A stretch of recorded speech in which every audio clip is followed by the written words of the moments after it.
Hello, I'm Marie from Marie's Scrappy Creations. And I'm Adam from Adam Sews. And we thought it would be fun to get together today, sew together and chat and let you guys listen in. So how fun is that? What are you working on today, Adam? I am working on the Out and About by Annie rucksack backpack.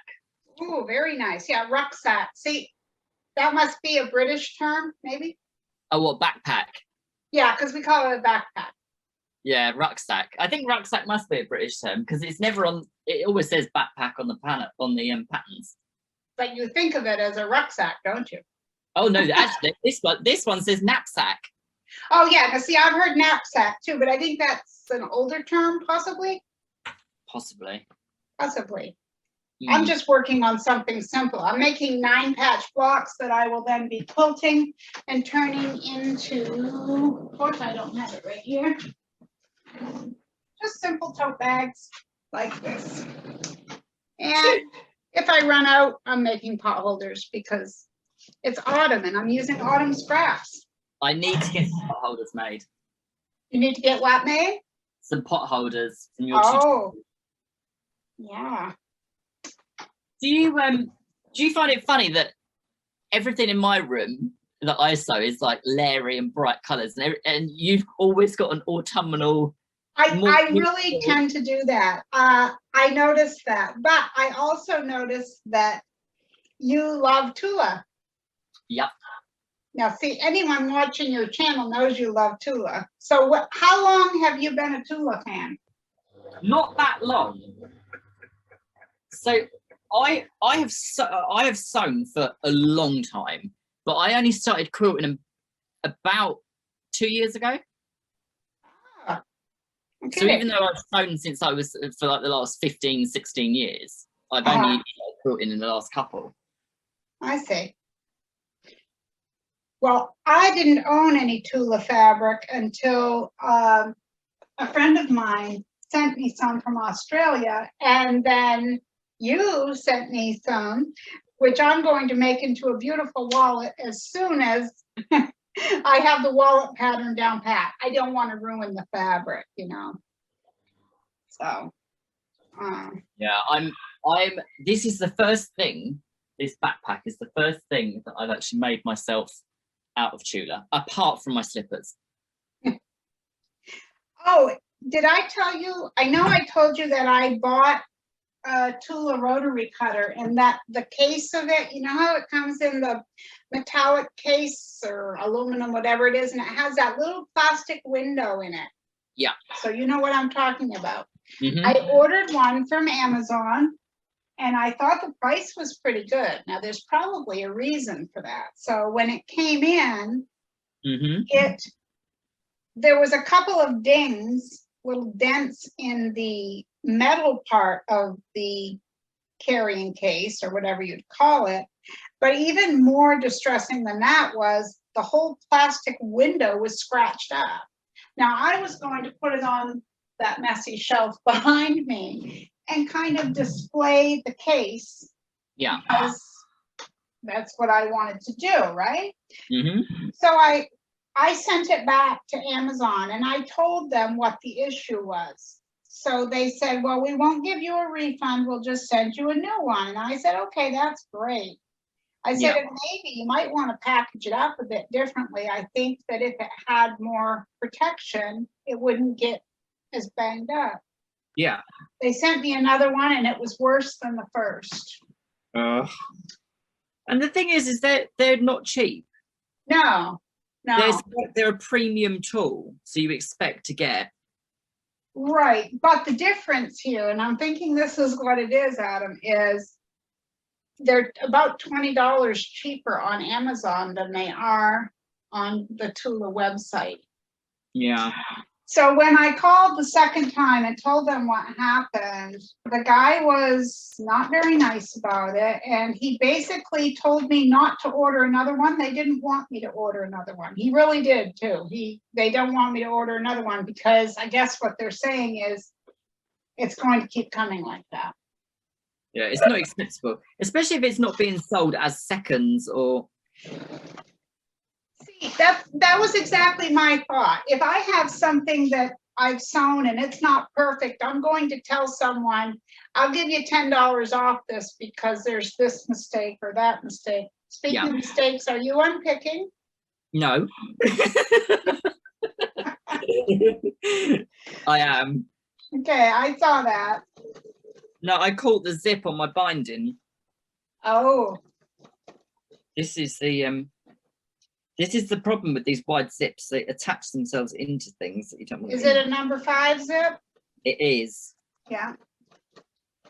But they if this is the thing, when you're trying to attach binding to a zip, it throws it all off. Sure. Because you wouldn't normally put a zip on the very, very edge of a pocket and then bind the zip. So yeah, it does. Well, you're going, even unpicking, you're doing better than I am. Zippers on a curve aren't my favorite. I will do them. I have done them. Yeah. They probably don't look very professional, but they're done. Now, speaking of, it goes around this whole curve section. Oh yes. And then you. Now, do you use clips or pins? Neither. Really? Yeah. Wow. I tend to find I get a better finish if I just apply it as I work it as it goes. Yeah. Because I can manipulate it better. Sure. Well, that does make sense. Now, see, when I put in a straight zipper, a lot of times, to be honest, I don't use pins. I might, like when I'm making that open wide zippered bag that I make a lot of times, I have to stop 1.25 inches from the end. So I'll put a pin in there to mark my stop point. But otherwise, like you say, you can manipulate it. And so when you're on a straightaway, it's just simple. So, but if I'm making a tutorial, I tend to pin it. And I tell people, especially if they're new to zippers, I personally don't understand how anyone can use one of those wonder clips and keep a zipper in place, because you have to take it out before you get to it. So you may as well not have anything there holding it, because there's nothing there holding it. Exactly. I find that the easiest way for a zip, if you haven't got a lot of experience, is literally running a tiny little bit of fabric glue. Mm-hmm. And then pressing your zip, and then stitching. Yeah, and I have some of that, well, it's not zipper tape, it's that wonder tape. Wonder tape, thank you. Yeah, that does work well, the wonder tape. It does, and when I first started zippers, I used that all the time. Yeah. But it gave me the confidence to think I could do it. Yeah. Wonder tape is really good for putting zips into stretchy fabrics. I bet. Now, see, I've never done that. You got me there. I would never do it. No, I don't do it often. What's that? I wouldn't put a zip in stretchy fabric every day. Yeah, I'm sure. I'm sure. So if you were making a quilt, or depending on what you're making, what would make you choose which batting? Okay, personally, when I first started quilting, all I used was polyester because I didn't know any better. Mm-hmm. I mean, I really didn't. I had books. I didn't have internet, so I didn't know. Well, this was before internet. It was the 80s. I used polyester. It was cheap, and I thought that's just what you were supposed to use. But now I prefer cotton, but there are instances I will use polyester or polyester blend. And those times being, if I'm making a baby quilt, I usually use the cotton poly blend because it washes better. Yeah, see, that's what I use, is the 80-20. Yeah. Yeah. Do you find that, I don't know how often you've worked with just straight polyester, the biggest issue for me is that it pokes out through the fabric. Yeah, and I just don't like the fact that it's got no weight to it. Yeah, there's nothing. There's nothing. No. It's like popcorn. Yeah. You have to quilt it closer together, which, depending on if a person likes to quilt or not, may or may not be a problem. But it gets lumpy. And there again, that's why I say with a baby quilt that's being washed a lot, those lumps would appear so much quicker.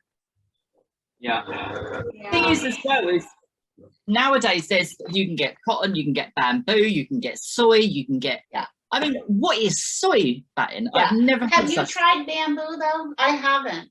I haven't. And I've used bamboo lycra, like cotton jersey equivalent, t-shirts and things, and it is stunning to use. It's so soft and it's more sustainable. There's less water involved in growing it. There's less water involved with the processing. Yes. Oh, yes, because cotton is extremely, I mean, every time I buy a new t-shirt, I feel cotton guilt. Yeah, I do too. And it's frustrating as well because the price of cotton is going through the roof. Yes. Yeah. But then, see, the thing is as well is a lot of people now buy viscose for clothing. Yeah. And viscose is a much more sustainable fiber to produce, but the downside to it is it uses thousands and thousands of liters of water to create with viscose. I was just going to ask that. Yeah. So it's a catch-22 really, because it's easier it's the environmental impact of it. Yeah. And you know, years ago I didn't hear about any of this. I didn't know about it, but once you know something, you can't hide your head in the sand anymore and pretend you didn't know. At least, I mean, I just can't do it. And you do feel an element of responsibility. I mean, I feel an element of responsibility with how much, if I throw away scraps, which is why I like to use them for things, because I think the only thing that I used to throw away really was selvage edges, which now I seem to keep because I want to make it some sort of selvage. Exactly. Because the main reason being is I use a lot of Tula Pink fabric and the selvages are so beautiful. I was just going to say, I bet her selvages are awesome too. Colorful. Yeah. I mean, some of them have got little crayons on the side of them, which have got the different colours, the print in, and it's a completely different selvage to your bog standard quilting cotton. Right. Well, I was just going to say that too. I just started about a year and a half ago saving selvages, and I threw so many away over the years. But of course, I have some that just show, of course, they all show the colors, the gradients of color that they use in the fabric. But some of them, like you say with crayons, they're more creative. They're decorative, aren't they, some of them? Yes, and not just Tula, but quite a few of the other manufacturers do it. Because I had them that had balloons and, you know, like say it was, you know, fireflies or something, they would have all the colors and And they are stunning. Sorry? Some of them are really pretty. Yes.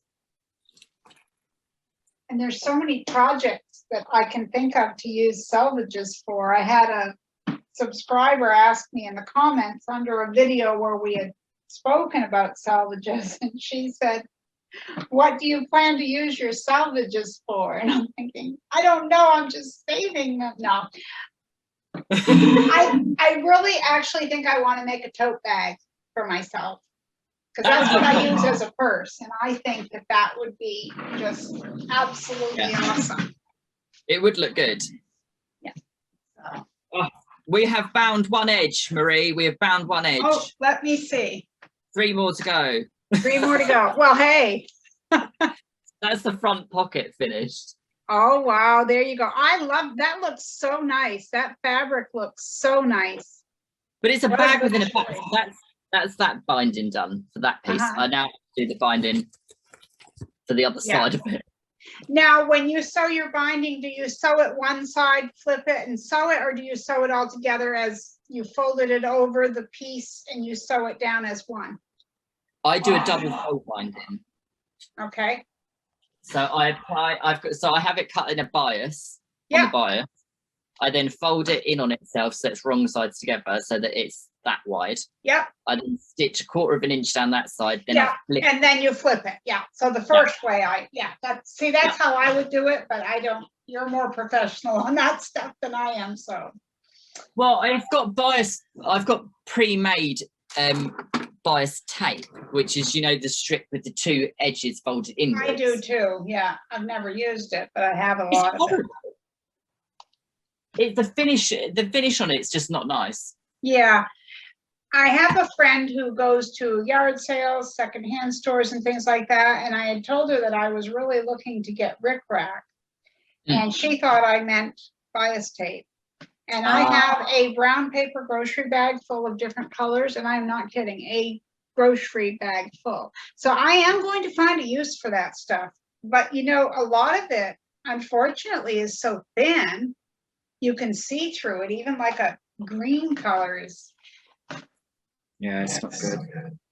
But well, I have a Scottish friend, and she says that you can shoot peas through it.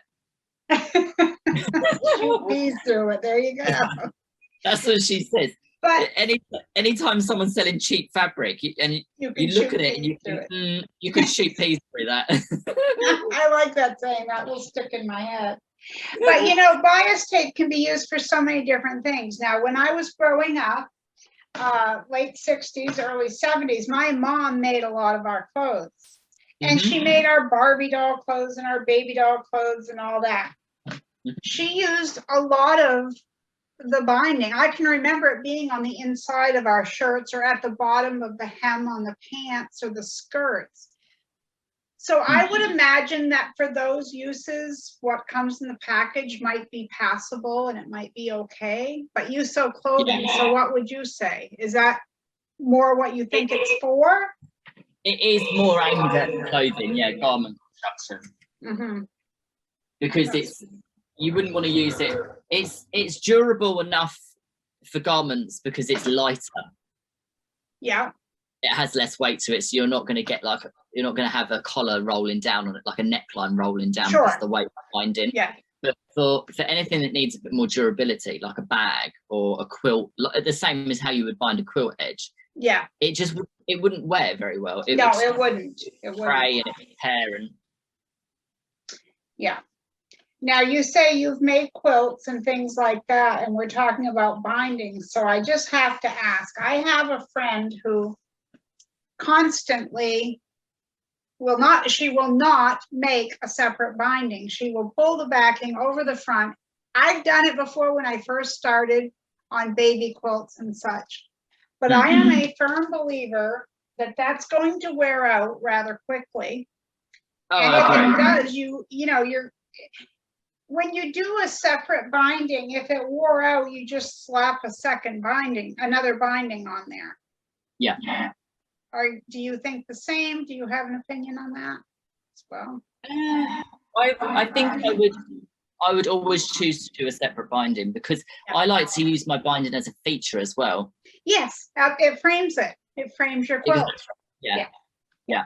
Absolutely. And it also it gives you a really crisp, firm edge. It does. It makes it easier to fold. Bias, a nice sharp corner. Who doesn't want that? Yeah. And you can't get that by rolling it back on itself. No. Because I've tried. I've made quilts like that. Like I say, when I first started, it was like, oh, that seems easy. Let's just try that. But I've also always been a person who likes things to look nice. And if I've put a lot of work into them, I want them to show it. Yeah, I agree. It's where pride comes in. So you have a nice setup there in your sewing room, Adam. Looks really nice. Like you have a whole nice room set up there. Yeah, it's actually our dining room. Oh, is it? I thought it was like a spare bedroom or something. I was in the spare bedroom, but I outgrew it. Oh. Very quickly. But no, I meant by the look of it. It looks like maybe it was a spare bedroom, just because I can see a door in the background and I'm pointing. Oh, that's the door to our lounge. Oh, okay. Okay. which is handy because it's not so far for cups of tea to come from the kitchen. Oh, absolutely. When you're sewing, sure. I had, up until recently, I had a doorbell in here. A doorbell for, oh, I suppose because it was the dining room. No, I had a separate doorbell next to my sewing machine that I used to press, and my husband would make me tea. You wouldn't be spoiled, would you? A little bit? A little bit. A little bit. I like that. That's cute. That is cute. He didn't mind. It was his idea. Oh, well, there. Yeah. Because I get carried away and I can be in here for hours and hours. And Oh, sure. I forget to eat, I forget to drink, I forget to do all sorts. Yeah. Well, I say that all the time. I'd get a whole lot more done if we didn't have to eat. Oh, or sleep. I mean, who needs sleep? I mean, yeah, how dare it get in the way? That is the most pointless thing in the world. Yeah, but I have found, I get up 2, 3 o'clock in the morning most times, and I have found that that works well for me because the phone isn't ringing and this and that isn't happening. So I get more done when I get up early in the morning. I would happily get up at that time, but because I live in a terraced cottage. What's that? And my machines are quite noisy because this one especially because it's a semi-industrial. Right. I would just keep my neighbours awake all the time, and it would drive them nuts. Okay, so I have to stop you and say that must be a British term or terms. What is a terraced cottage? I don't know what. A cottage to me is a little house by a lake or something, and terraced would be something with a porch. Right, okay, so a terraced house or a terraced cottage or a terraced whatever is a house that's sandwiched between other houses. Okay. So you see your drawers behind you? Yep. That little one in the middle is me. The white one? The one that you see, you've got the 3 drawers along the top. If they were houses, they would be terrace houses. Oh, okay, I gotcha. Yeah. Because they're together in a block. Well, thank you. I appreciate that. I'm sure I'm not the only one, because anyone in America wouldn't have understood what you meant by that. So I figured I'd ask the question for everyone. Yeah. So English is not always English everywhere, right? So do you keep snacks in your sewing room so that you don't have to leave? Like maybe. We both have candy. What is yours? I couldn't see because I was laughing. Skittles. Skittles. Oh yeah. See, I have the caramel. These are giant ones. Look at the size of those. Wow, I was gonna say that does look like a big Skittle. Holy cow. Yeah. Wow. I haven't had Skittles forever, not like I need them, but lately I have been into those Sour Patch Kids. Those are pretty good. Oh, I love those. Oh, They're love my those. favorite American candy. Though they had the last time we bought some, we bought the big bag because then you can just put a few in a little baggie, and it's cheaper to buy them that way. But all they had was it was called Big Kids, and they were huge, like this. So, but the blue ones are my favorite. So the blue Sour Patch. Blue ones are the best, and then the red ones. Yeah, well, no, orange would be second for me because usually orange is my favorite, but blue. But yeah, you got to have a snack in the sewing room. Do you like? I like Swedish fish as well.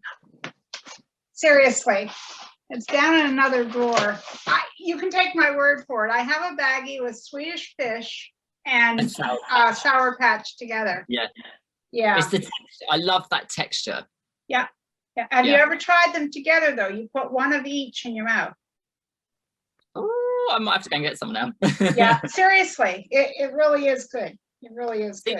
They've brought Sour Patch Kids to the UK market, but they've been rebranded under a British sweet manufacturer that make. Oh, I see. They make. Have you ever heard of wine gums? No.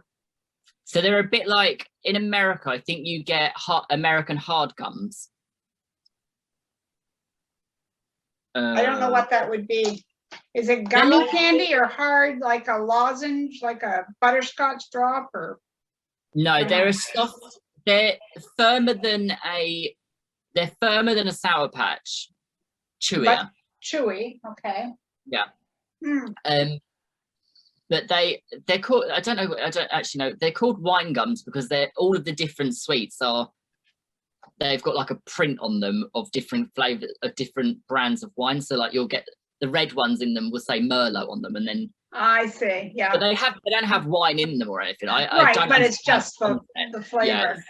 Yeah. Yeah, it's But, probably a big deal for kids, thinking they're Yeah, getting something. But they the company that make those have basically bought the UK rights Sour Patch. Gotcha. So they come in exactly the same packaging. They do Yeah. not taste anything like a Sour Patch Kid, though. I am completely betrayed by them. Really? I wonder why they do that. They're more of a texture of. Do you get sugar-coated gummy bears? Yes. Yeah. So the English version of Sour Patch Kids, which come in the same packaging as American ones, but they're not made by the same people. Okay. More like a sugar-covered gummy bear. So it's trickery. It's not a Sour Patch Kid. No. I mean, they're nice. Don't get me wrong, but they're not Sour Patch Kids. Yeah. And we want Sour Patch.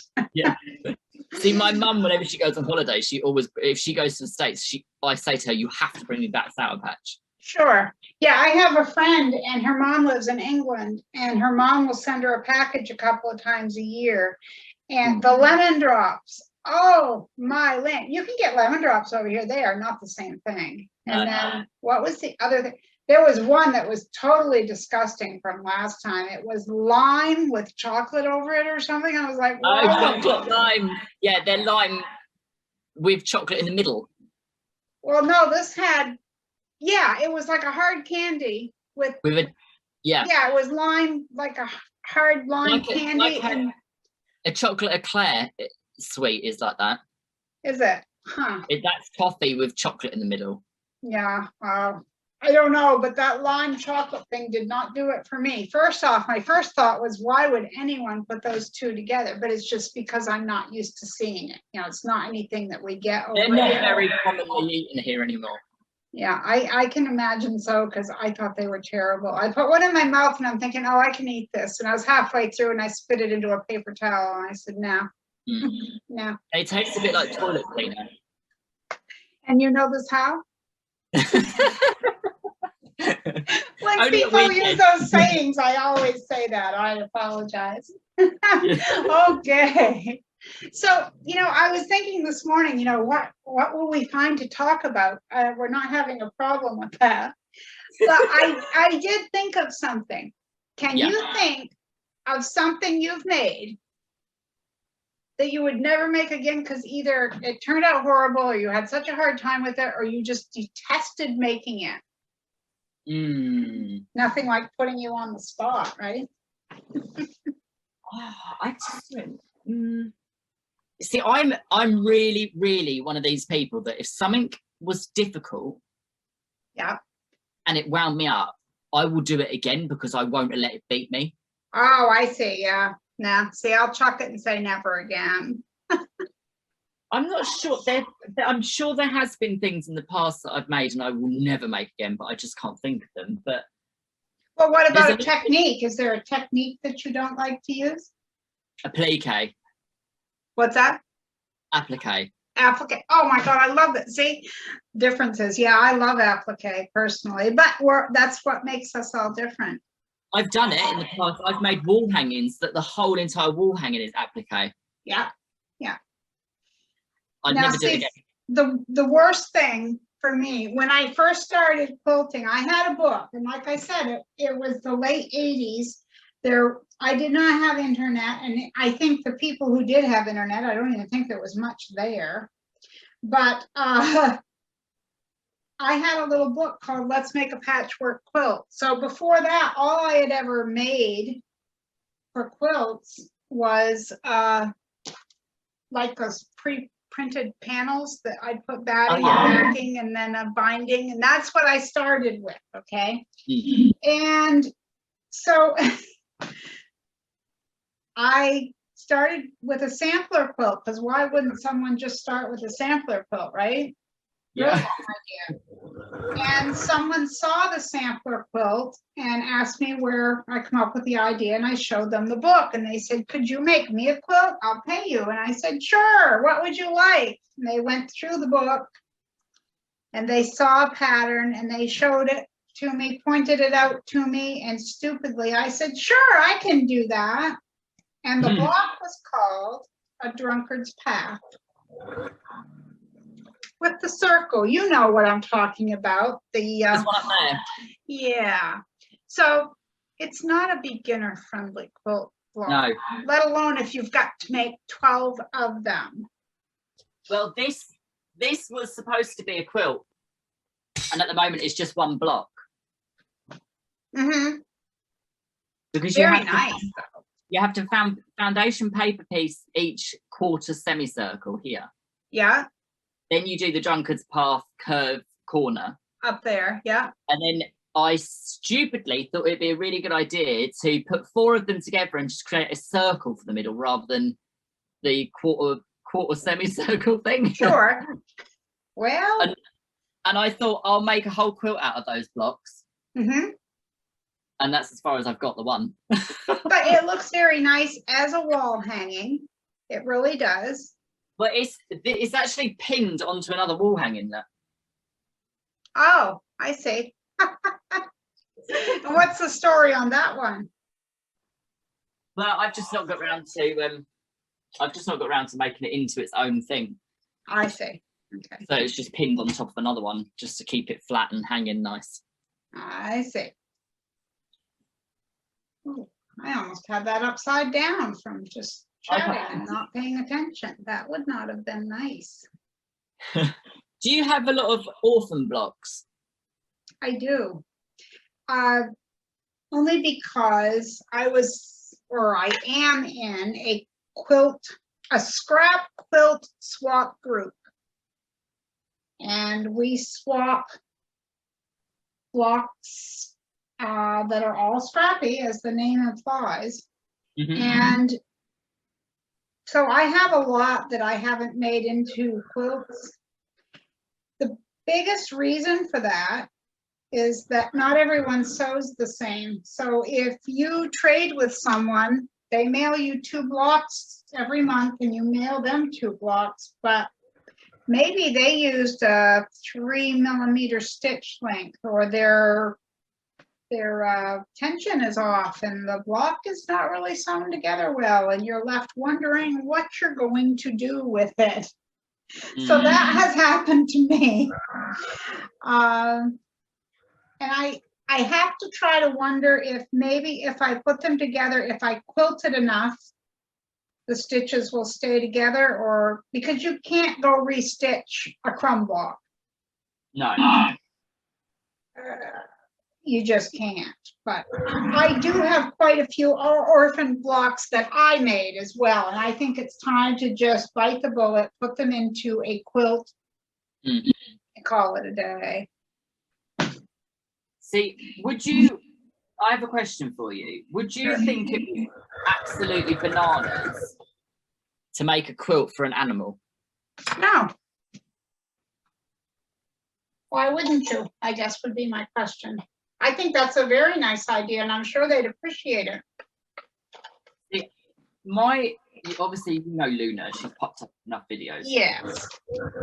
She is obsessed with, if you do the laundry and you take the stuff out of the dryer and put it into a basket, she stands there like this, frantic, until you put it on the floor, and then she's in it. She can lay on it. And me and my husband say that she does her spatchcock impression, because she spatchcock chickens on the and tries to get as much of her underside heated as possible in one go. Yeah. And she slugs her chin onto it as well. Aww. So she can get as much contact with the heat as possible.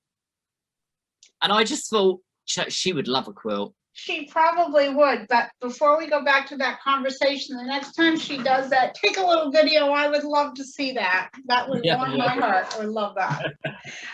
But yeah, why not?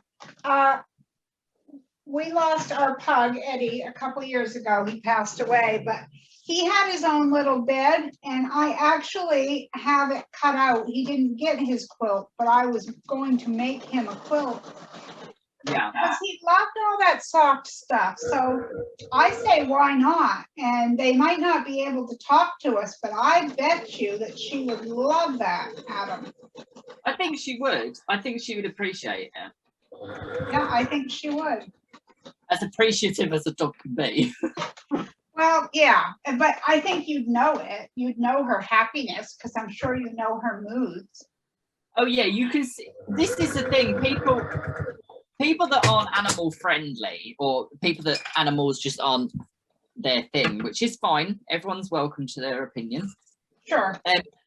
I think sometimes people don't understand the connection that you can have with an animal. I agree. And I was a bit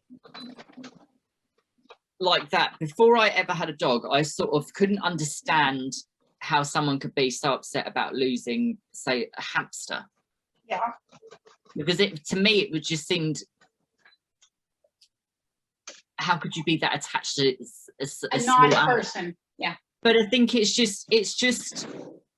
it's dependent, isn't it, on what relationship you build with that animal. I don't think it matters whether it's a dog or a horse or a cat or. It doesn't. It really doesn't. I agree.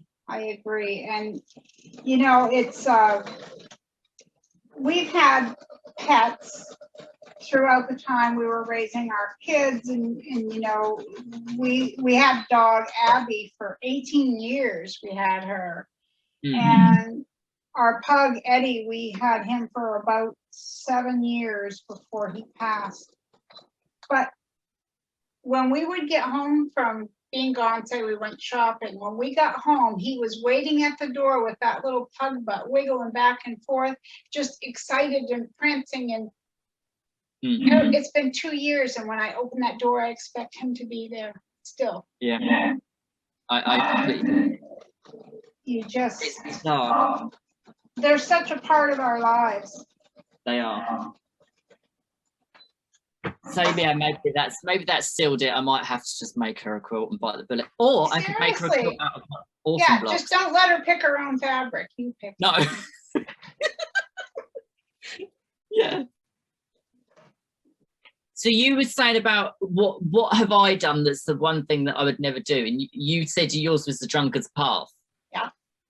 So what made you think, yeah, that's fine, I'll do that at the beginning when someone selected that for you? I was young and stupid.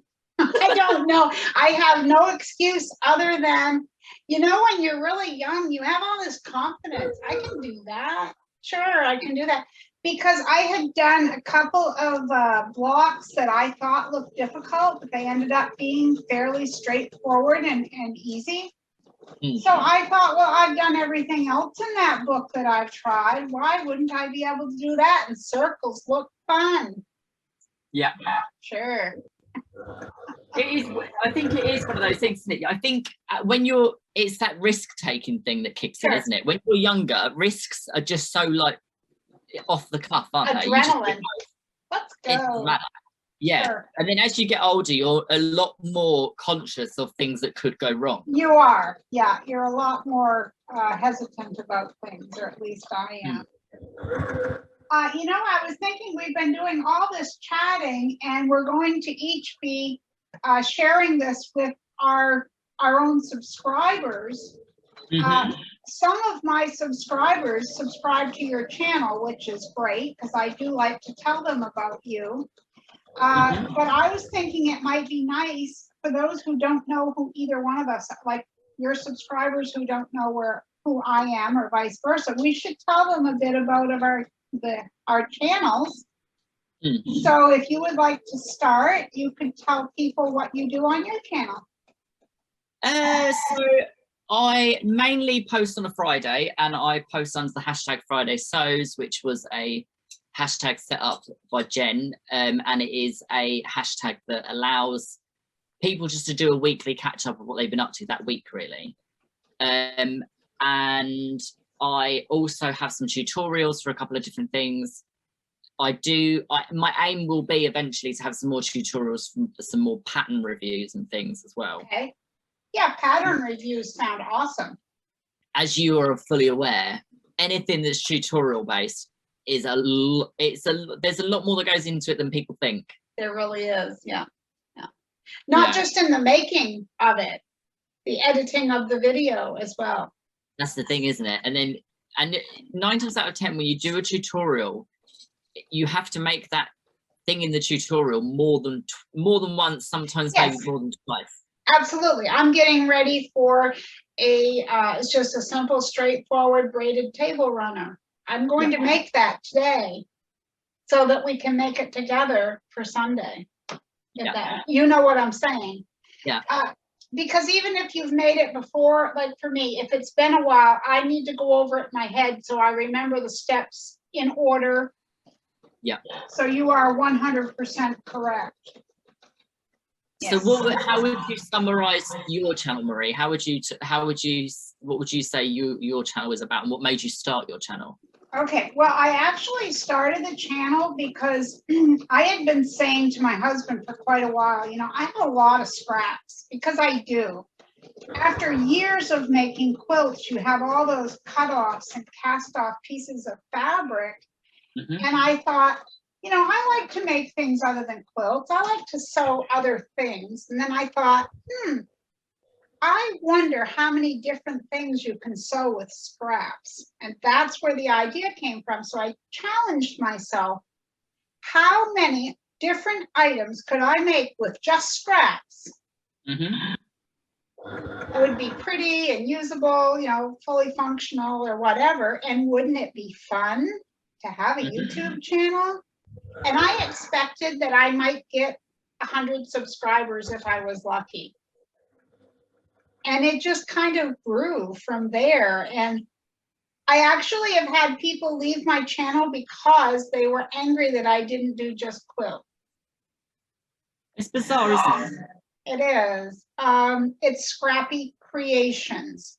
So if a person has scraps, and the definition of scraps is totally, it depends on who you are and how you think of a scrap.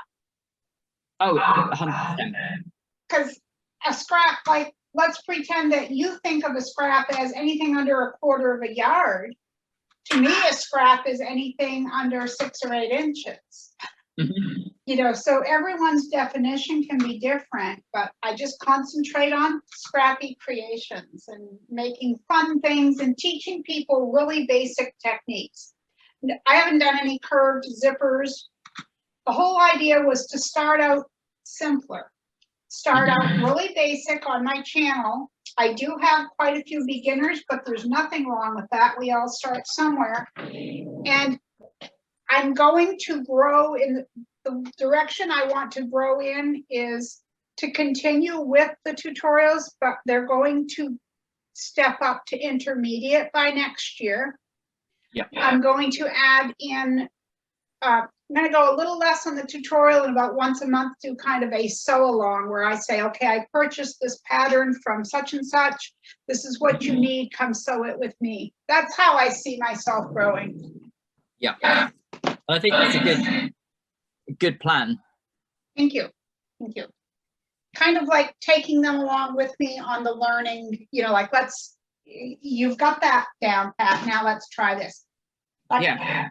The thing is as well with that is it allows people to go back and watch your previous content. If they stumble across your channel in a year's time and you're a year further progressing with the level of skill it takes to do the projects that you're up to at that point, they can always go back and watch stuff that you filmed 2-3 months ago. Yeah, YouTube is like, how is it? I don't mean it in the way that it's going to come out. The gift that keeps on giving, but it's a learning gift because you can go back through anything and find out. But one of the best things I don't know about you, but one of the best things for me about having started the channel, besides all the people I have met, and there are so many wonderful people out there, is the feeling when you teach someone something and you know that they're proud of themselves and they're happy. There is no other feeling like that in the world. Oh, there is not. No. There's nothing like feeling proud of yourself for something that you've achieved. That's right.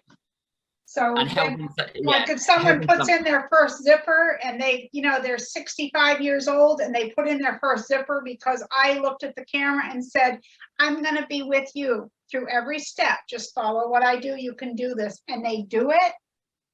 And they say, I lived my whole life scared to do that. Now look at what I can make. Exactly. That's it's a brilliant thing to be able to provide someone with. Yeah, because you know that they're proud of themselves and that they're happy. And if you can make people happy, then that's what it all comes down to. All the effort and time. I couldn't agree more. Yeah. So what's your favorite part of being a YouTube creator?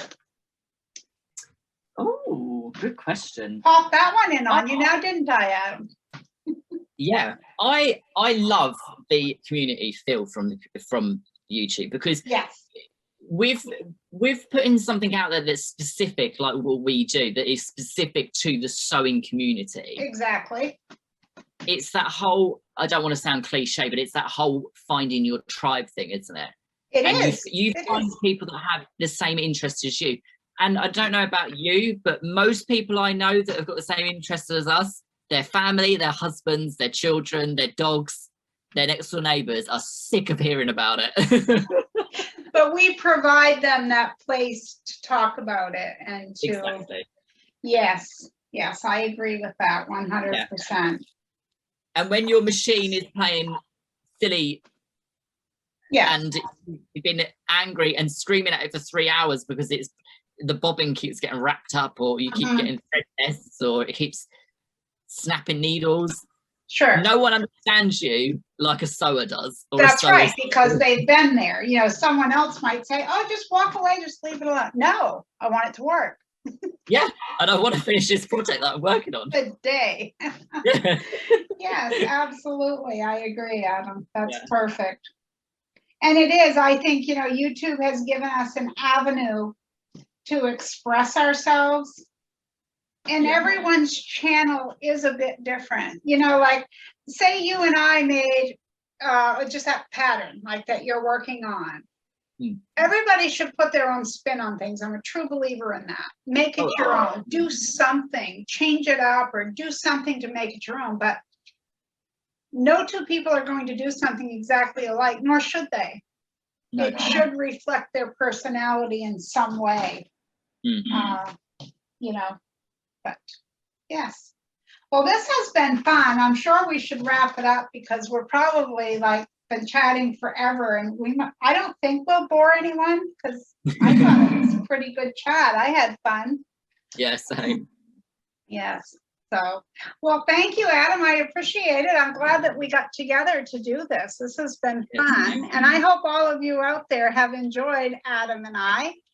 We are going to leave our links down below in the description box. So if you're one of my subscribers, please go check out Adam. And every Friday, as he said, he does a hashtag Friday Sews. You'll be impressed. And if you're watching from my channel and you've never seen Marie before, head over to her channel. She puts up videos on Wednesdays, which is her live What's Up Wednesdays. Sunday's tutorial day, and she pops up every now and then just to make you smile in the evenings whenever she feels like throughout the week. I didn't tell him this. He knows this from memory. We didn't practice anything. Thank you, Adam, for knowing that. I appreciate that you know my schedule. Thank you. Yeah, and if you live in the UK and you're an insomniac, it's the best channel. Thank you.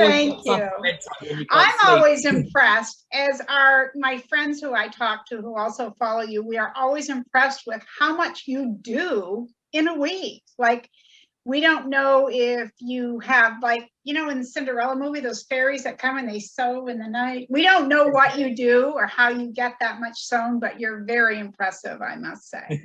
So, but thank you for the get together. It's been wonderful. And thank you everyone out there for watching us.